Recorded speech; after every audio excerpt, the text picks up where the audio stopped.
Welcome to New Hampshire's Business. I'm Fred Coker. The state legislature has gone home, and what did they do about Medicaid expansion, about the opioid crisis, about the natural gas pipelines in the state, and business taxes and so forth? We're going to talk about that and more with my guest, who is David Juve, the Senior Vice President of the Business and Industry Association of New Hampshire. Nice to have you back. Thanks, Fred. Happy to be here. Now, we had you at the beginning of the session, the middle of the legislative session, and now at the end about what happened. Let's talk first about some business tax and capitalization. But let's put up a graphic here. And this is a bill that was before the legislature that has been approved. And this is the capital equipment deduction. New Hampshire raises it now from $25,000 to $100,000. The federal deduction is $500,000. Yeah, this was part of a bill that actually is quite important for businesses. It brings New Hampshire more in line with federal IRS business tax codes. There is a slight difference on the what's called the Section 179 deduction for capital expenditures or capital equipment expenditures. As you noted, the federal deduction is $500,000. The new New Hampshire deduction is $100,000, which is 4 times higher than what it was. The key thing for business owners to know is this doesn't go into effect until January 1st of 2017, so it will apply to capital equipment purchases after January 1st of 2017. So they really should check with their accountants if they're planning on a major purchase. Good idea. Now, there's another bill, a tax bill called the Planet Fitness bill. At least that's the name of it, because Planet Fitness was involved in the creation of this bill. The tax on investment in a business, and here's the graphic for that. It ends a 7.5% tax on investment in a business, such as an initial public offering, known as the Planet Fitness bill. Tell us about that. Well, it was known as the Planet Fitness bill, but it affects a lot of other businesses other than Planet Fitness. But it is because of a kind of a quirk in New Hampshire law, things involving a step up in value if there's a sale or an exchange of ownership. Yep. In New Hampshire are taxed at the entity level or the business level, which results in that business profits tax payment.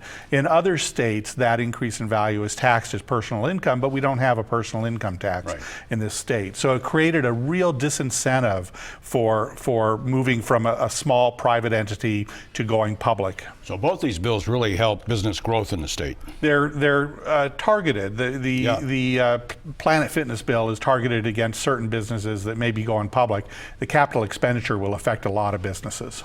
Now, the natural gas pipeline bills, there were a bunch of them, and they were aimed at the natural gas pipeline proposal in southern New Hampshire. Yeah. They all died, right? I would characterize them more as anti-pipeline bills. They were really looking at eminent domain and trying to make the siting of infrastructure projects more difficult, more expensive. They all died, but the issue has not. It's a very controversial issue, and it will come back next session. The opioid drug issue, which the legislature took on, what did they end up finally doing, at least the key things? Yeah, there are a number of bills that were passed. Key things, they set up a drug court, which is very important. It will not only process these cases quicker, but it will get offenders into treatment rather than into jail time where appropriate. So that's good. There's increased funding for enforcement, which is good. And then they took a new look at some newer opioids that are creating havoc and increased the penalty on usage of those opioids. So there was a lot that was done this session to try and improve what everyone recognizes as a very serious crisis. Now, of course, Medicaid expansion was passed. We know that. Drone regulation bills, at least it doesn't appear to have been any compromise on that. So right now, no regulations on drones in New Hampshire. There are federal guidelines. However, the Uber regulations or those ride-sharing businesses, there was a bill that passed. The governor signed it, as you know, and Manchester and Portsmouth have their own ordinances. However, the state's ordinance now, the state law, supersedes that of the local area, and it really allows the drivers to have insurance and also to screen the drivers for criminal activity. Yeah, and the concern was, absent this state regulation, there would be a patchwork from community to community, and which regulation to use if you're getting picked up in Manchester and getting dropped off in Hooksett. So I think a lot of people felt there needed to be a state overlay. Right. And we're getting almost out of time. That's only a sampling of what happened in this legislature, but some key bills. One that nobody really has paid attention to, Dave, is a bill that passed to authorize wine and beer sampling at farmers markets in New Hampshire, of which there are 60. Yes, and I'm very happy to see that, and I'm willing to do my part. Okay. David Gervais, Senior Vice President of the Business Industry Association of New Hampshire. Thanks.